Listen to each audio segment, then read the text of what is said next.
ಮಂಡಿ ನೋವು ಅಥವಾ ಮಂಡಿ ಸವಕಳಿಯಿಂದ ಕೆಳಗಡೆ ಕೂತ್ಕೊಂಡ್ರೆ ಏಳಕ್ ಕಷ್ಟ ಆಗುತ್ತೆ, ಮೆಟ್ಲೆ ಹತ್ತಿ ಇಳಿದಿ ಮಾಡಕ್ಕೆ ಬಹಳ ತೊಂದರೆ ಆಗುತ್ತೆ, ಮುಂಚೆ ಸಾಮಾನ್ಯವಾಗಿ ಸುಲಭವಾಗಿ ಮಾಡ್ತಾ ಇರುವಂತಹ ಕೆಲಸ ಈಗ ಕಷ್ಟ ಆಗ್ತಾ ಇದೆ ಅಂತ ಹೇಳೋರ ಸಂಖ್ಯೆ ಬಹಳ ಜಾಸ್ತಿ ಆಗ್ತಾ ಇದೆ. ಈ ಮಂಡಿ ಸವಕಳಿ ಬಗ್ಗೆ ಹಲವಾರು ತಪ್ಪು ಕಲ್ಪನೆಗಳು ಕೂಡ ಇದೆ. ಯಾವುದೇ ಒಂದು ತೊಂದರೆ ಅಥವಾ ಸಮಸ್ಯೆ ಬಗ್ಗೆ ಸರಿಯಾದ ತಿಳುವಳಿಕೆಯನ್ನ ನಾವು ಹೊಂದಿದ್ರೆ ಅರ್ಧ ಸಮಸ್ಯೆ ಪರಿಹಾರ ಆದಾಗೆ. ಆದ್ರಿಂದ ಇವತ್ತು ಮಂಡಿ ಸವಕಳಿ ಅಥವಾ ಆಸ್ಟಿಯೋ ಆರ್ಥರೈಟಿಸ್ ಬಗ್ಗೆ ಏನೇನು ತಪ್ಪು ಕಲ್ಪನೆಗಳು ಜನರಲ್ಲಿದೆ ಅಂತ ತಿಳ್ಕೊಂಡು ಅದನ್ನ ಸರಿಪಡಿಸ್ಕೊಳ್ಳೋಣ. ನಮಸ್ಕಾರ, ನಾನು ನಿಮ್ಮ orthopaedic surgeon doctor Kishan Bhagwat.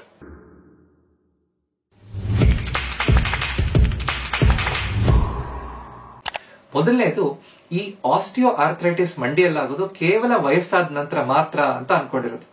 ನನ್ಗೇನ್ ಜಾಸ್ತಿ ವಯಸ್ಸಾಗಿಲ್ವಲ್ಲ ಡಾಕ್ಟ್ರೇ, ನಾನ್ ಯಾಕೆ ಇದ್ರ ಬಗ್ಗೆ ತಿಳುವಳಿಕೆ ಪಡ್ಕೋಬೇಕು ಅಂತ ನೀವು ಯೋಚನೆ ಮಾಡ್ತಿದ್ದೀರಾ?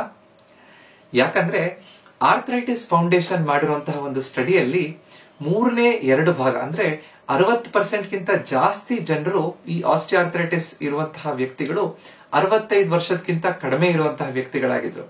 ಆದ್ರಿಂದ ಕೇವಲ ವಯಸ್ಸಾದ್ಮೇಲೆ ಮಾತ್ರ ಬರಲ್ಲ, ಯಾವ ವಯಸ್ಸಿನಲ್ಲೂ ಈ ತೊಂದರೆ ಬರಬಹುದು. ಈ ತೊಂದರೆ ಯಾರಿಗೆ ಜಾಸ್ತಿ ಅಂತಂದ್ರೆ ಅನುವಂಶೀಯವಾಗಿ ಹೆರಿಡಿಟರಿ ಇರುವಂತಹ ಫ್ಯಾಕ್ಟರ್ಸ್ ಇರುವಂತಹ ಮನೆಗಳಲ್ಲಿ, ಅಂದ್ರೆ ತಂದೆ ತಾಯಂದ್ರಿಗಿತ್ತು, ಅಜ್ಜ ಅಜ್ಜಿಯಂದ್ರಿಗಿತ್ತು ಅಂದ್ರೆ ನಮಗೂ ಬೇಗ ಬರುವಂತ ಸಾಧ್ಯತೆ ಇರಬಹುದು. ಹಳೆ ಏಟ್ ಬಿದ್ದಿತ್ತು, ಲಿಗಮೆಂಟ್ ಇಂಜುರಿ ಆಗಿತ್ತು, ACL ಆಂಟಿರಿಯರ್ ಕ್ರೂಷಿಯೇಟ್ ಲಿಗಮೆಂಟ್ ಅಥವಾ ಬೇರೆ ಲಿಗಮೆಂಟ್ ಇಂಜುರಿ ಆಗಿದ್ದಾಗ ಈ ಆಸ್ಟಿಯೋಆರ್ಥರೈಟಿಸ್ ಬರುವಂತ ಸಾಧ್ಯತೆ ಬೇಗ ಆಗಿರುತ್ತೆ. ಅಗತ್ಯಕ್ಕಿಂತ ಜಾಸ್ತಿ ಸ್ಟ್ರೆಸ್ ಬಿದ್ದಾಗ, ಮಂಡಿ ಮೇಲೆ ಒತ್ತಡ ಅಗತ್ಯಕ್ಕಿಂತ ಜಾಸ್ತಿ ಬಿದ್ದಾಗ ಕೂಡ ಈ ಸವಕಳಿ ಬರಬಹುದು. ಅದರಿಂದ ಹಲವಾರು ಕಾರಣಗಳಿಂದ ಈ ಮಂಡಿಯ ಸವಕಳಿ ಬರಬಹುದು, ಕೇವಲ ವಯಸ್ಸಾದ್ಮೇಲೆ ಮಾತ್ರ ಅಲ್ಲ. ಎರಡನೇದು, ಈ ಆಸ್ಟಿಯೋ ಆರ್ಥರೈಟಿಸ್ ಅನ್ನೋದು ವಯಸ್ಸಾದ ನಂತರ ಎಲ್ಲರಿಗೂ ಬಂದೇ ಬರುತ್ತೆ ಅಂತ ತಿಳ್ಕೊಡೋದು. ಹೀಗ ಅನ್ಕೊಂಡ್ರೆ ನಾವು ಯಾವಾಗ್ಲೂ ಬೇಜಾರಿಂದ ಇರ್ತೀವಿ. ಕೊನೆ ಕಾಲದಲ್ಲಿ ನಾನು ಮಂಡಿ ನೋವಿಂದ ಬಳಲ್ಬೇಕಲ್ಲ ಅನ್ನೋಂತ ಬೇಜಾರಿರುತ್ತೆ, ಕೊರಗಿರುತ್ತೆ. ಆದ್ರೆ ಇದು ತಪ್ಪು ಕಲ್ಪನೆ. ವಯಸ್ಸಾದ ಎಲ್ಲರಿಗೂ ಈ ಆಸ್ಟಿಯೋ ಆರ್ಥರೈಟಿಸ್ ಬರಬೇಕು ಅಂತ ಏನಿಲ್ಲ. ಒಬ್ಬೊಬ್ಬರ ದೇಹದ ಪ್ರಕೃತಿ ಬೇರೆ ಬೇರೆ ತರ ಇರುತ್ತೆ. ನಾವು ನೋಡಿರ್ತೀವಿ, ಹಲವಾರು ಜನ ವಯಸ್ಸಾದ್ರೂ ಕೂಡ ಬಹಳ ಲವಲವಿಕೆಯಿಂದ ಓಡಾಡ್ಕೊಂಡು ಖುಷಿಯಿಂದ ಜೀವನ ಸಾಗಿಸ್ತಾ ಇರ್ತಾರೆ. ಅವ್ರಿಗೇನು ನೋವು ಕಾಡ್ತಾನೆ ಇರೋದಿಲ್ಲ. ಅದರಿಂದ ಎಲ್ಲರಿಗೂ ವಯಸ್ಸಾದ್ಮೇಲೆ ಕೂದಲು ಬೆಳ್ಳಗಾಗೋ ಹಾಗೆ ಈ ಮಂಡಿ ಸವಕಳಿ ಬಂದೇ ಬರುತ್ತಾ? ಖಂಡಿತ ಅಲ್ಲ. ಅವರವರ ದೇಹದ ಪ್ರಕೃತಿ ಪ್ರಕಾರ ಬೇರೆ ಇರುತ್ತೆ. ಅಷ್ಟಲ್ದೇನೆ ಅವರ ಜೀವನ ಶೈಲಿ ಹೇಗಿತ್ತು, ಯಾವ ರೀತಿಯಾದಂತಹ ಆಹಾರ ಪದ್ಧತಿಯನ್ನ ಅವರು ಅನುಸರಿಸ್ತಾ ಇದ್ರು, ಅವರು ಎಷ್ಟು ತೂಕ ಇಟ್ಕೊಂಡಿದ್ರು, ಹೇಗೆ ಅವರ ಜೀವನವನ್ನು ಸಾಗಿಸೋದ್ರು ಅನ್ನೋದು ಈ ಮಂಡಿ ಸವಕಳಿ ಬರುತ್ತೋ ಇಲ್ಲೋ ಅನ್ನೋದ್ರ ಬಗ್ಗೆ ನಿರ್ಧಾರ ಮಾಡುತ್ತೆ. ಇದನ್ನ ಖಂಡಿತವಾಗಿ ಸರಿಪಡಿಸ್ಕೊಂಡ್ರೆ, ತೂಕ ಸರಿಯಾಗಿ ಇಟ್ಕೊಂಡ್ರೆ, ಜೀವನ ಶೈಲಿ ಸರಿಯಾಗಿದ್ರೆ, ನಮ್ಮ ಆಹಾರ ಚೆನ್ನಾಗಿದ್ರೆ ನಾವು ಇದನ್ನ ತಡೆಗಟ್ಟಬಹುದು. ಹೇಗೆ ಮಂಡಿ ಸವಕಳಿ ನನಗೆ ಬರ್ದೇ ಇರೋ ಹಾಗೆ ಮಾಡಬೇಕು, ಹೇಗೆ ತಡೆಗಟ್ಟಬಹುದು ಅನ್ನೋದ್ರ ಬಗ್ಗೆ ನಾನೊಂದು ವಿಡಿಯೋ ಮಾಡಿದ್ದೀನಿ. ಸುಲಭವಾದ 10 ಸೂತ್ರಗಳನ್ನೇ ಅದರಲ್ಲಿ ಹೇಳಿದ್ದೀನಿ. ಅದರ ಲಿಂಕ್ ಅನ್ನ ಕೊಟ್ಟಿರ್ತೀನಿ, ಅದನ್ನು ಕೂಡ ನೀವು ನೋಡಬಹುದು. ಮೂರನೇದು, ಈ ಮಂಡಿ ಸವಕಳಿ ಅಥವಾ ಮಂಡಿ ನೋವು ಜಾಸ್ತಿ ಆದಾಗ ನಾವು ವ್ಯಾಯಾಮ ಮಾಡಿದ್ರೆ ಇನ್ನಷ್ಟು ನೋವು ಜಾಸ್ತಿ ಆಗುತ್ತೆ ಅಂತ ಅನ್ಕೊಳ್ಳೋದು. ಇದು ತಪ್ಪು ಕಲ್ಪನೆ. ಬಹಳಷ್ಟು ಜನ ಪೇಷಂಟ್ಸ್ ನನಗೆ ದಿನ ಕೇಳ್ತಿರ್ತಾರೆ, ಆಸ್ಟಿಯೋ ಆರ್ಥರೈಟಿಸ್ ನಿಮ್ಗೆ ಮಂಡಿ ಸವಕಳಿ ಇದೆ ಅಂತ ನಾನು ಅವ್ರಿಗೆ ಹೇಳಿದ ತಕ್ಷಣ ನೀವು ಪ್ರತಿನಿತ್ಯ ವ್ಯಾಯಾಮ ಮಾಡಬೇಕು ಅಂತ ನಾನು ಅಡ್ವೈಸ್ ಮಾಡ್ತೀನಿ. ಅವಾಗ, ಅಯ್ಯೋ ಡಾಕ್ಟ್ರೆ, ನಾವು ಮಂಡಿ ನೋವು ಅಂತ ಬಂದಿದೀವಿ, ನನಗೆ ಏನು ದಿನ ಮನೇಲಿ ಓಡಾಡೋದೇ ಕಷ್ಟ ಇದೆ, ಇನ್ನೇನ್ ನಾನೇನ್ ವ್ಯಾಯಾಮ ಮಾಡೋದು ಅಂತ ನನಗೆ ಉಲ್ಟಾ ಪ್ರಶ್ನೆ ಕೇಳ್ತಾರೆ. ಇದು ಬಹಳಷ್ಟು ಜನರಲ್ಲಿರುವಂತಹ ತಪ್ಪು ಕಲ್ಪನೆ. ನಾವು ಸರಿಯಾದ ರೀತಿಯಲ್ಲಿ ಮಂಡಿಯನ್ನ ಮೂವ್ಮೆಂಟ್ ಇಟ್ಕೊಂಡ್ರೆ ಮಾತ್ರ ಅದು ಬಹಳ ಚೆನ್ನಾಗಿ ಮುಂದೆ ಸವಕಳಿ ಆಗದೆ ಇರೋ ರೀತಿಯಲ್ಲಿ ಅಥವಾ ನೋವನ್ನ ಕಡಿಮೆ ಮಾಡ್ಲಿಕ್ಕೆ ಸಾಧ್ಯ. ಅಕ್ಕಪಕ್ಕದಲ್ಲಿರುವಂತಹ ಮಾಂಸಖಂಡಗಳು ಗಟ್ಟಿಯಾದಾಗ ಮಂಡಿಗೆ ರಕ್ತ ಸಂಚಾರ ಜಾಸ್ತಿ ಆಗುತ್ತೆ, ನೋವು ತನ್ನಿಂತಾನಾಗೆ ಕಡಿಮೆ ಆಗುತ್ತೆ. ಇದಕ್ಕೆ ನಾನೊಂದು ಉದಾಹರಣೆ ಹೇಳ್ತೀನಿ. ನಾವು ಒಂದು ಕಾರ್ ಇದೆ ಅಥವಾ ನಮ್ಮ ಮನೇಲಿ ಒಂದು ಬೈಕ್ ಇದೆ ಅಂತ ತಿಳ್ಕೊಳ್ಳಿ. ಆ ಬೈಕ್ ಅನ್ನ ನಾವು ಅದೇ ರೀತಿ ಅಥವಾ ಕಾರನ್ನ ಅದೇ ರೀತಿ ನಿಲ್ಸಿಟ್ರೆ ಅದು ಹಾಳಾಗ್ತಾ ಬಂದ್ಬಿಡುತ್ತೆ. ಅದನ್ನ ಓಡಾಡಿಸ್ತಾ ಇದ್ರೆ, ಅದನ್ನ ಯೂಸ್ ಮಾಡ್ತಾ ಇದ್ರೆ, ಉಪಯೋಗಿಸ್ತಾ ಇದ್ರೆ ಮಾತ್ರ ಅದು ಒಳ್ಳೆ ಕಂಡೀಷನ್ ಇರುತ್ತೆ. ಅದೇ ರೀತಿ ನಾವು ಸವಕಳಿ ಬಂದಿದೆ ಅಂತ ಜಾಯಿಂಟ್ ಅನ್ನ ಹಾಗೇ ಇಟ್ಕೊಂಡು ರೆಸ್ಟ್ ಕೊಟ್ಬಿಟ್ರೆ ತೊಂದರೆ ಜಾಸ್ತಿ ಆಗುತ್ತೆ. ಆದ್ರಿಂದ ಅಮೆರಿಕನ್ ಕಾಲೇಜ್ ಆಫ್ ರುಮಟಾಲಜಿಯಲ್ಲಿ ಮಾಡಿರುವಂತಹ ರಿಸರ್ಚ್ ಅಲ್ಲಿ ಬಹಳ ಕ್ಲಿಯರ್ ಆಗಿ ನಾವು ವಾಕಿಂಗ್ ಮಾಡೋದ್ರಿಂದ, ಸೈಕ್ಲಿಂಗ್ ಮಾಡೋದ್ರಿಂದ ಅಥವಾ ಸ್ವಿಮ್ಮಿಂಗ್ ಮಾಡೋದ್ರಿಂದ ಮಾಂಸಖಂಡಗಳು ಗಟ್ಟಿಯಾಗಿ ಸುತ್ತಮುತ್ತ ಫ್ಲೆಕ್ಸಿಬಿಲಿಟಿ ಜಾಸ್ತಿಯಾಗಿ ನಮ್ಮ ಮಂಡಿ ನೋವು ಕಡಿಮೆ ಆಗುತ್ತೆ ಅಂತ ಪ್ರೂವ್ ಮಾಡಿದ್ದಾರೆ. ಯಾವ ತರ ಮಾಡಬೇಕು ಅಂದ್ರೆ ಲೋ ಇಂಪ್ಯಾಕ್ಟ್ ಎಕ್ಸರ್ಸೈಸ್ ಇರಬೇಕು. ನಾವು ಮಾಡುವಂತಹ ವ್ಯಾಯಾಮ ಒಳಗಡೆ ಇರುವಂತಹ ಜಾಯಿಂಟ್ ರಿಯಾಕ್ಷನ್ ಫೋರ್ಸ್ ಜಾಸ್ತಿ ಮಾಡಿದ್ರೆ ನೋವು ಜಾಸ್ತಿ ಆಗುತ್ತೆ. ಆ ರೀತಿ ಆಗದೆ ಇರುವಂತಹ ವ್ಯಾಯಾಮಗಳನ್ನ ಸರಿಯಾಗಿ ಮಾಡಬೇಕು. ವ್ಯಾಯಾಮ ಮಾಡ್ಬೇಕಾದ್ರೆ, ವಾಕಿಂಗ್ ಮಾಡಬೇಕು ಅಂದ್ರೆ ಸಮತಟ್ಟಾಗಿರೋ ಜಾಗದಲ್ಲಿ ಮಾಡಬೇಕು, ಏರುಪೇರು ಇರೋ ಕಡೆ ಮಾಡಬಾರದು. ಸರಿಯಾದ ಚಪ್ಪಲಿ ಅಥವಾ ಸರಿಯಾದ ಪಾದರಕ್ಷೆಗಳನ್ನು ಹಾಕೊಂಡು, ಶೂ ಅನ್ನು ಹಾಕೊಂಡು ನಾವು ವ್ಯಾಯಾಮ ಮಾಡಿದಾಗ ನಮ್ಮ ಮಂಡಿ ಚೆನ್ನಾಗಿರುತ್ತೆ. ಅದನ್ನ ಅರ್ಥ ಮಾಡ್ಕೊಂಡ್ರೆ ಬಹಳ ಸುಲಭದಲ್ಲಿ ನಾವು ವ್ಯಾಯಾಮವನ್ನ ನೋವಿದ್ರೂ ಕೂಡ ಮಾಡಬಹುದು. ಬಹಳ ಜಾಸ್ತಿ ನೋವಿದೆ, ಬಾವಿದೆ ಅಂತಂದಾಗ ಒಂದ್ 2-3 ದಿನ ನಾವು ರೆಸ್ಟ್ ಕೊಡ್ಬೇಕು ಅಂತ ಹೇಳ್ತೀವಿ. ಆದ್ರೆ ಆ 2-3 ದಿನ ಮುಗಿದ ನಂತರ ನಾವು ಎಷ್ಟು ಬೇಗ ವ್ಯಾಯಾಮಕ್ಕೆ ಹಿಂದಿರುಗ್ತೀವೋ ಅಷ್ಟು ಬೇಗ ನಮ್ಮ ನೋವನ್ನ ನಾವು ಕಂಟ್ರೋಲ್ ಮಾಡ್ಕೋಬಹುದು. 4ನೇದು, ಎಲ್ಲಾ ಮಂಡಿ ನೋವು ಮಂಡಿ ಸವಕಳಿ ಅಂತ ಅನ್ಕೊಂಡ್ಬಿಡೋದು. ಡಾಕ್ಟರ್ ಕಿಶನ್ ಭಾಗವತ್ ಚಾನೆಲ್ ಅಲ್ಲಿ ನಾನು ನೋಡಿದ್ದೀನಿ, ಮಂಡಿ ನೋವು ಅಂತಂದ್ರೆ ಮಂಡಿ ಸವಕಳಿನೇ ಜಾಸ್ತಿ ಸಾಮಾನ್ಯವಾಗಿ ಜಾಸ್ತಿ ಕಾಮನ್ ಆಗಿ ಕಾಣಿಸ್ಕೊಳ್ಳುವಂತ ತೊಂದರೆ. ಅದಕ್ಕೆ ಸುಲಭವಾಗಿ ಜೀವನ ಶೈಲಿ ಬದಲಾವಣೆ, ವ್ಯಾಯಾಮ, ಯಾವ ರೀತಿ ಆಹಾರ ತಗೋಬೇಕು ಅದೆಲ್ಲದೂ ನಾನು ನೋಡ್ಕೊಂಡು ಕಲ್ತ್ಕೊಂಡಿದೀನಿ ಅಂತ ತಿಳ್ಕೊಳ್ಳೋದು ತಪ್ಪು ಕಲ್ಪನೆ. ಯಾಕಂದ್ರೆ ಮಂಡಿ ಅಂದ ತಕ್ಷಣ ಕೇವಲ ಮೂಳೆ ಮಾತ್ರ ಇರೋದಿಲ್ಲ. ಮೂಳೆ ಜೊತೆಗೆ ಅಕ್ಕಪಕ್ಕದಲ್ಲಿ ಮಾಂಸಖಂಡಗಳಿರುತ್ತೆ, ಲಿಗಮೆಂಟ್ಗಳಿರುತ್ತೆ, ಮೆನಿಸ್ಕಸ್ ಇರುತ್ತೆ, ಅಕ್ಕಪಕ್ಕದಲ್ಲಿ ಬರ್ಸ ಅಂತ ಇರುತ್ತೆ. ಇವೆಲ್ಲದರಲ್ಲೂ ಸಮಸ್ಯೆಗಳಾದಾಗ್ಲೂ ಕೂಡ ಇದೇ ರೀತಿಯಾದಂತಹ ಮಂಡಿ ನೋವು ಕಾಣಿಸ್ಕೋಬಹುದು. ಅದೆಲ್ಲದಕ್ಕೂ ಟ್ರೀಟ್ಮೆಂಟ್ ಬೇರೆ ಇರುತ್ತೆ. ಮುಂದೆ ಇರುವಂತಹ ಬರ್ಸದಲ್ಲಿ ಊತ ಬಂದಾಗ ಬರ್ಸೈಟಿಸ್ ಅಂತ ಹೇಳ್ತೀವಿ. ಅದೇ ರೀತಿ ಮಾಂಸಖಂಡಗಳಲ್ಲಿ ಊತ ಬಂದಾಗ ಟೆಂಡಿನೈಟಿಸ್ ಅಂತ ಹೇಳ್ತೀವಿ. ಮಂಡಿ ಒಳಗಡೆ ನೀರು ಜಾಸ್ತಿಯಾಗಿ ಅದರೊಳಗಡೆ ಉರಿಯೂತ ಬಂದಾಗ ಸೈನೋವೈಟಿಸ್ ಅಂತ ಹೇಳ್ತೀವಿ. ಅಥವಾ ಮಾಂಸಖಂಡಗಳಲ್ಲಿ ಲಿಗಮೆಂಟ್ ಟೇರ್ ಆಗಿರ್ಬೋದು, ಒಳಗಡೆ ಇರುವಂತಹ ಮೆನಿಸ್ಕಸ್ ಟೇರ್ ಆಗಿರ್ಬೋದು. ಇದೆಲ್ಲದಕ್ಕೂ ಟ್ರೀಟ್ಮೆಂಟ್ ಬೇರೆ ಬೇರೆ ಇರುತ್ತೆ. ಎಲ್ಲದೂ ಒಂದೇ ಅಂತ ತಿಳ್ಕೊಳ್ಳೋದು ತಪ್ಪು ಕಲ್ಪನೆ. ಆ ರೀತಿ ನಾವು ಮಾಡ್ಕೊಳ್ಳದೆ ಸರಿಯಾದ ಸಮಯದಲ್ಲಿ ಡಾಕ್ಟರ್ ಹತ್ರ ಹೋಗಿ ಯಾಕೆ ಈ ನೋವು ಬರ್ತಾ ಇದೆ ಅಂತ ತಿಳ್ಕೊಂಡು ಅವಶ್ಯಕತೆ ಇದ್ದಲ್ಲಿ ಸರಿಯಾದ ಇನ್ವೆಸ್ಟಿಗೇಷನ್, ಎಕ್ಸ್ರೇನೋ MRI ಸ್ಕ್ಯಾನಿಂಗೋ ಮಾಡಿಕೊಂಡು ಮುಂದೆ ಟ್ರೀಟ್ಮೆಂಟ್ ಅನ್ನು ಮುಂದುವರಿಸೋದು ಜಾಣತನ. 5ನೇದು, ಚಳಿಗಾಲದಲ್ಲಿ ಈ ಮಂಡಿಯ ಆಸ್ಟಿಯೋಆರ್ಥರೈಟಿಸ್ ಬಹಳ ಜಾಸ್ತಿ ತೊಂದರೆ ಕೊಡುತ್ತೆ ಅಂತ. ಇದು ತಪ್ಪು ಕಲ್ಪನೆ. ಚಳಿಗಾಲದಲ್ಲಿ ಖಂಡಿತವಾಗಿ ಹೆಚ್ಚಿನ ಕೀಲ್ ನೋವುಗಳು ಜಾಸ್ತಿ ಆಗುತ್ತೆ. ಆದ್ರೆ ಈ ಆಸ್ಟಿಯೋಆರ್ಥರೈಟಿಸ್ ಮಂಡಿಯಲ್ಲಿ ಸವಕಳಿ ಬಂದಿರುವಂತದ್ದು ಚಳಿಗಾಲದಲ್ಲಿ ಮಾತ್ರ ಜಾಸ್ತಿ ಆಗುತ್ತಾ ಅಂತ ಯಾವುದೇ ರೀತಿಯಾದಂತಹ ವೈಜ್ಞಾನಿಕವಾಗಿ ಖಡಾಖಂಡಿತವಾಗಿ ಹೇಳುವಂತಹ ಪ್ರೂಫ್ ಇನ್ನೂ ಸಿಕ್ಕಿಲ್ಲ. ಆದ್ರೆ ಇನ್ಫ್ಲಮೇಟರಿ ಆರ್ಥರೈಟಿಸ್ ಅಂದ್ರೆ ರುಮಟಾಯ್ಡ್ ಆರ್ಥರೈಟಿಸ್, ಈ ರೀತಿ ಒಳಗಡೆ ಮಂಡಿಯಲ್ಲಿ ಉರಿಯೂತ ಜಾಸ್ತಿಯಾಗಿ ಬಂದಿರುವಂತಹ ಆರ್ಥರೈಟಿಸ್ ಜಾಸ್ತಿ ಆಗುತ್ತೆ ಅಂತ ಸೈಂಟಿಫಿಕ್ ಆಗಿ ಪ್ರೂಫ್ ಇದೆ. ಚಳಿಗಾಲದಲ್ಲಿ ಯಾಕೆ ಈ ಕೀಲ್ ನೋವುಗಳು ಜಾಸ್ತಿ ಆಗುತ್ತೆ, ಹೇಗೆ ಜಾಸ್ತಿ ಆಗುತ್ತೆ, ಅದನ್ನ ತಡೆಯೋದು ಹೇಗೆ ಅನ್ನೋದ್ರ ಬಗ್ಗೆನೂ ಕೂಡ ನಾನು ವಿಡಿಯೋ ಮಾಡಿದ್ದೀನಿ. ಅದರ ಲಿಂಕ್ ಅನ್ನ ಡಿಸ್ಕ್ರಿಪ್ಷನ್ ಅಲ್ಲಿ ಕೊಟ್ಟಿರ್ತೀನಿ, ಅದ್ರ ಬಗ್ಗೆ ನೀವು ನೋಡ್ಕೋಬಹುದು. ಆದ್ರಿಂದ ಚಳಿಗಾಲದಲ್ಲಿ ನನಗೆ ಸವಕಳಿಯ ನೋವು ಜಾಸ್ತಿ ಆಗುತ್ತೆ ಅಂತ ಹೇಳೋದು ತಪ್ಪು. 6ನೇದು, ದೇಹ ತೂಕ ಕಡಿಮೆ ಮಾಡೋದ್ರಿಂದ ಮಂಡಿ ಸವಕಳಿ ಕಡಿಮೆ ಆಗಲ್ಲ ಅಂತ ಅನ್ಕೊಳ್ಳೋದು. ನನ್ಗೆ ಬಹಳಷ್ಟು ಜನ ಪೇಷಂಟ್ಸ್ ಗಳು ಕೇಳ್ತಾ ಇರ್ತಾರೆ, ಡಾಕ್ಟ್ರೇ ನಂದು ಹೆಂಗೂ ಮಂಡಿ ಸವಕಳಿ ಬಂದ್ಬಿಟ್ಟಿದೆ, ಇನ್ನು ನಾನ್ ದೇಹ ತೂಕ ಕಡಿಮೆ ಮಾಡಿ ಏನ್ ಬರಕ್ಕಿದೆ, ನಾನು ಎಷ್ಟ್ ಬೇಕಾದ್ರೂ ಓಡಾಡ್ತೀನಿ, ಏನ್ ಬೇಕಾದ್ರೂ ತಿಂತೀನಿ, ನನ್ಗೇನ್ ಬೇಕೋ ಅದನ್ನ ಮಾಡ್ತೀನಿ ಅಂತ ಹೇಳ್ತಾರೆ. ಇನ್ ಕೆಲವೊಬ್ರು ಹೇಳ್ತಾರೆ, ಇಷ್ಟು ಸವಕಳಿ ಬಂದ್ಮೇಲೆ ನನ್ಗೆ ನಡೆಯಕ್ಕೆ ಆಗ್ತಾ ಇಲ್ಲ, ಇನ್ನು ನಾನು ಹೇಗೆ ದೇಹ ತೂಕ ಕಡಿಮೆ ಮಾಡ್ಲಿ ಅಂತ. ಖಂಡಿತವಾಗಿ ದೇಹ ತೂಕ ಹೆಚ್ಚಿದ್ದಷ್ಟು ಆ ಸವಕಳಿ ಬರುವಂತಹ ಸಾಧ್ಯತೆ ಜಾಸ್ತಿ ಆಗುತ್ತೆ, ಆ ಜಾಯಿಂಟ್ ಮೇಲೆ ಒತ್ತಡ ಜಾಸ್ತಿ ಆಗುತ್ತೆ. ಆದ್ರಿಂದ ಎಷ್ಟೇ ವಯಸ್ಸಿನವರಾಗಿರ್ಬೋದು, ಯಾವುದೇ ಪ್ರಮಾಣದಲ್ಲಿ ಯಾವುದೇ ಸ್ಟೇಜ್ ಅಲ್ಲಿ ಈ ಮಂಡಿ ಸವಕಳಿ ಇರಬಹುದು, ನಾವು ತೂಕ ಕಡಿಮೆ ಮಾಡುವಂತಹ ಪ್ರಯತ್ನ ಮಾಡಿದಷ್ಟು ಖಂಡಿತವಾಗಿ ನಮ್ಗೆ ಆ ನೋವು ಕಡಿಮೆ ಆಗುತ್ತೆ, ಬಿಗಿತ ಕಡಿಮೆ ಆಗುತ್ತೆ.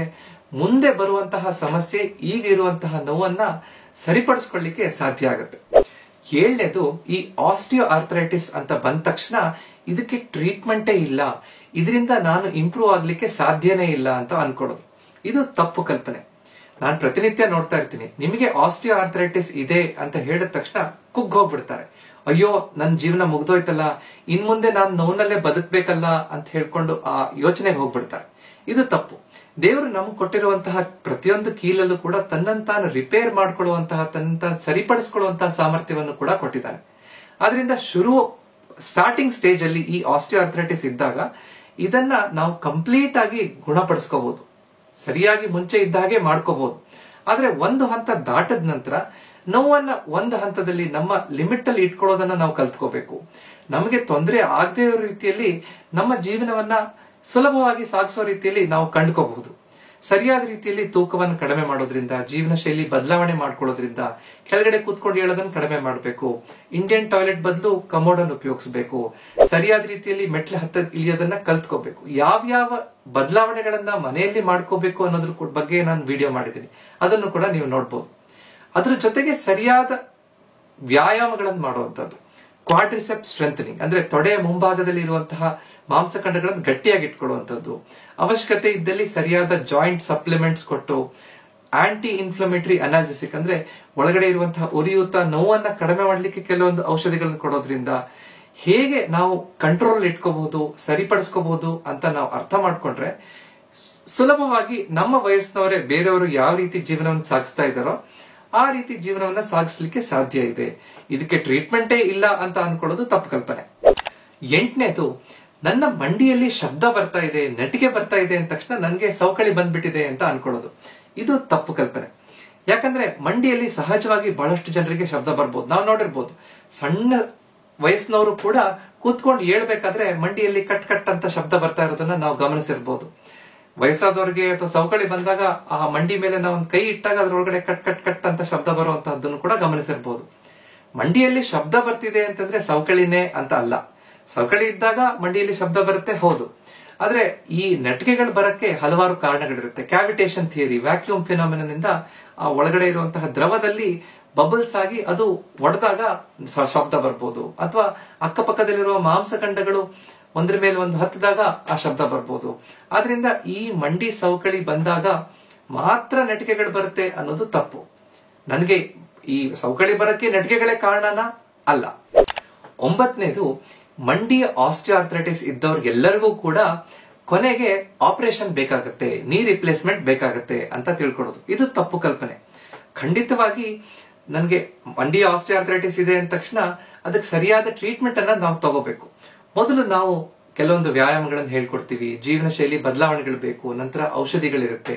ಅದೇ ರೀತಿ ಕೆಲವೊಂದು ಬೆಲ್ಟ್ ಗಳನ್ನು ಕೊಡ್ಬೋದು, ಫಿಸಿಯೋಥೆರಪಿ ಅಲ್ಲಿ ಮಾಡುವಂತಹ ಕೆಲವೊಂದು ಮೊಡಾಲಿಟೀಸ್ ಉಪಯೋಗಿಸಬಹುದು, ಮಂಡಿಗೆ ಬೇಕಾಗಿರುವಂತಹ ಇಂಜೆಕ್ಷನ್ ನ ಕೊಡ್ಬೋದು. ಈ ರೀತಿಯಾದಂತಹ ಹೆಚ್ಚಿನ ಮೊಡಾಲಿಟೀಸ್ಗೆ ಈ ಮಂಡಿ ಸವಕಳಿ ಒಂದು ಹಂತಕ್ಕೆ ಕಂಟ್ರೋಲ್ ಆಗುತ್ತೆ. ಯಾರಿಗೆ ತಮ್ಮ ಇಷ್ಟೆಲ್ಲ ಮಾಡಿದ್ರೂ ಕೂಡ ಅದು ಆರಾಮಾಗ್ತಾ ಇಲ್ವೋ, ಬಹಳ ಸಿವಿಯರ್ ಸ್ಟೇಜ್ ಅಲ್ಲಿ ನನ್ನ ದಿನನಿತ್ಯ ಜೀವನ ಮಾಡೋಕೆ ಈ ಮಂಡಿ ನೋವಿನಿಂದ ಕಷ್ಟ ಆಗ್ತಿದೆ, ನನ್ಗೆ ಬಾತ್ರೂಮ್ ಹೋಗಿ ಸ್ನಾನ ಮಾಡ್ಕೊಂಡು ಬರಕ್ಕಾಗಲ್ಲ, ಪಕ್ಕದ ಮನೆಗೆ ಹೋಗಿ ಓಡಾಡ್ಕೊಂಡು ಬರಕ್ಕೆ ಆಗ್ತಾ ಇಲ್ಲ ಅನ್ನುವಂತಹ ಸ್ಥಿತಿಯಲ್ಲಿ ಮಾತ್ರ ಮಂಡಿ ರಿಪ್ಲೇಸ್ಮೆಂಟ್, ನೀ ರಿಪ್ಲೇಸ್ಮೆಂಟ್ ಬೇಕಾಗತ್ತೆ. ಎಲ್ಲರಿಗೂ ಕೂಡ ನೀ ರಿಪ್ಲೇಸ್ಮೆಂಟ್ ಬೇಕಾಗತ್ತೆ ಅಂತ ತಿಳ್ಕೊಳ್ಳೋದು ತಪ್ಪು ಕಲ್ಪನೆ. 10ನೇದು, ಆಸ್ಟಿಯೋ ಆರ್ಥ್ರೈಟಿಸ್ ಅನ್ನೋದು ಕೇವಲ ಮಂಡಿಗೆ ಮಾತ್ರ ಸೀಮಿತ ಅಂತ ಅನ್ಕೊಳ್ಳೋದು. ಇದು ಅಲ್ಲ. ಪ್ರತಿಯೊಂದು ಕೀಲಲ್ಲೂ ಕೂಡ ಈ ರೀತಿಯಾದಂತಹ ಅಸ್ಥಿ ಸಂಧಿವಾತ ಅಂತ ಹೇಳ್ತೀವಿ, ಅಥವಾ ಒಳಗಡೆ ಒಂದಕ್ಕೊಂದು ತಿಕ್ಕಿ ಬರುವಂತಹ ಸಂಧಿವಾತ ಅಥವಾ ನೋವಿಗೆ, ಈ ಕೀಲಿನ ನೋವಿಗೆ ನಾವು ಆಸ್ಟಿಯೋ ಆರ್ಥ್ರೈಟಿಸ್ ಅಂತ ಹೇಳ್ತೀವಿ. ಅದು ಹಿಪ್ ಜಾಯಿಂಟ್ ಅಲ್ಲಿ ಆಗ್ಬೋದು, ಆಂಕಲ್ ಜಾಯಿಂಟ್ ಅಲ್ಲಿ ಆಗ್ಬೋದು, ಅದು ನಮ್ಮ ಭುಜದಲ್ಲಿ ಆಗ್ಬೋದು, ಅಥವಾ ಕೈ ಅಲ್ಲಿರುವಂತಹ ಸಣ್ಣ ಕೀಲ್ಗಳಲ್ಲಿ, ಪಾದದಲ್ಲಿರುವಂತಹ ಸಣ್ಣ ಕೀಲ್ಗಳಲ್ಲಿ, ಕುತ್ತಿಗೆ ಮತ್ತು ಬೆನ್ನಿನ ಮೂಳೆಗಳಲ್ಲೂ ಕೂಡ ಆಸ್ಟಿಯೋ ಆರ್ಥ್ರೈಟಿಸ್ ಆಗ್ಬೋದು. 11ನೇದು, ರೆಸ್ಟ್ ಮಾಡೋದ್ರಿಂದ ಅಂದ್ರೆ ವಿಶ್ರಾಂತಿ ತಗೊಳ್ಳೋದ್ರಿಂದ ಈ ಆಸ್ಟಿಯೋ ಆರ್ಥ್ರೈಟಿಸ್ ಮಂಡಿ ನೋವು ಕಡಿಮೆ ಆಗುತ್ತೆ ಅಂತ ತಿಳ್ಕೊಳ್ಳೋದು. ಇದು ತಪ್ಪು ಕಲ್ಪನೆ.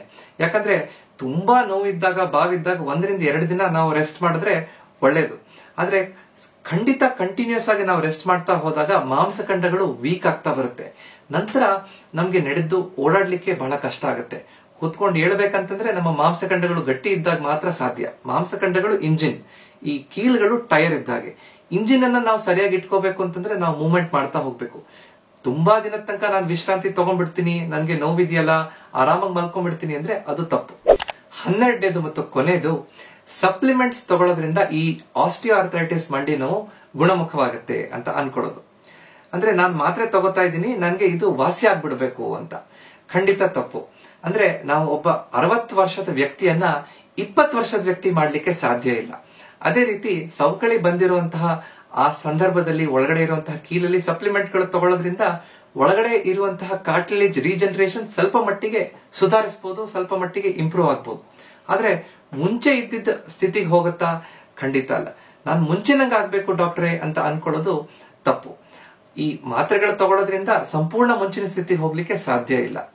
ಕೆಲವೊಬ್ಬರಿಗೆ ಬಹಳ ಜಾಸ್ತಿ ಇದ್ದಾಗ ನೀ ರಿಪ್ಲೇಸ್ಮೆಂಟ್ ಸರ್ಜರಿ ಮಾಡಿದಾಗ ಮುಂಚಿನ ಸ್ಥಿತಿಗೆ, ಅಂದ್ರೆ ನೋವು ಇಲ್ಲದೆ ಇರೋ ಸ್ಥಿತಿಗೆ ಹೋಗ್ಬೋದು. ಆದ್ರೆ ಅದರದ್ದೇ ಆದಂತಹ ಲಿಮಿಟೇಷನ್ಸ್ ಗಳು ಖಂಡಿತವಾಗಿ ಇದ್ದೇ ಇರುತ್ತೆ. ನಾಲೆಜ್ ಇಸ್ ಪವರ್ ಅಂತ ಹೇಳ್ತಾರೆ. ಅಂದ್ರೆ ಸರಿಯಾದ ತಿಳುವಳಿಕೆನೇ ನನ್ನ ಶಕ್ತಿ ಅಂತ. ಇವತ್ತು ನಾವು ಮಂಡಿ ನೋವು ಅಥವಾ ಮಂಡಿಯ ಆಸ್ಟಿಯೋ ಆರ್ಥ್ರೈಟಿಸ್ ಬಗ್ಗೆ ಹಲವಾರು ಜನರಲ್ಲಿರುವಂತಹ ತಪ್ಪು ಕಲ್ಪನೆಗಳನ್ನ ನಾವು ಅರ್ಥ ಮಾಡ್ಕೊಂಡು ಅದನ್ನ ಸರಿಪಡಿಸ್ಕೊಳ್ಳಿಕ್ಕೆ ಪ್ರಯತ್ನ ಮಾಡಿದೀವಿ. ಇದೆಲ್ಲದೂ ನಿಮ್ಗೆ ಅರ್ಥ ಆಗಿದೆ ಅಂತ ಅನ್ಕೊಂಡಿದ್ದೀನಿ. ಇದು ನಿಮ್ಗೆ ಇಷ್ಟ ಆಗಿದ್ರೆ ದಯವಿಟ್ಟು ಈ ವಿಡಿಯೋನ ಲೈಕ್ ಮಾಡಿ, ಅಕ್ಕಪಕ್ಕದವ್ರ ಜೊತೆ ಹಂಚ್ಕೊಳ್ಳಿ. ಇದೇ ರೀತಿಯಾದಂತಹ ಹೆಚ್ಚಿನ ವಿಡಿಯೋಗಳಿಗೆ ನನ್ನ ಚಾನೆಲ್ ನ ಸಬ್ಸ್ಕ್ರೈಬ್ ಮಾಡಿ. ಯಾಕಂದ್ರೆ ನಮ್ಮ ಆರೋಗ್ಯ ನಮ್ಮ ಕೈಯಲ್ಲಿದೆ, ಅದನ್ನ ಸರಿಯಾಗಿ ಇಟ್ಕೊಳ್ಳೋದು ನಮ್ಮ ಕರ್ತವ್ಯ. ನಮಸ್ಕಾರ.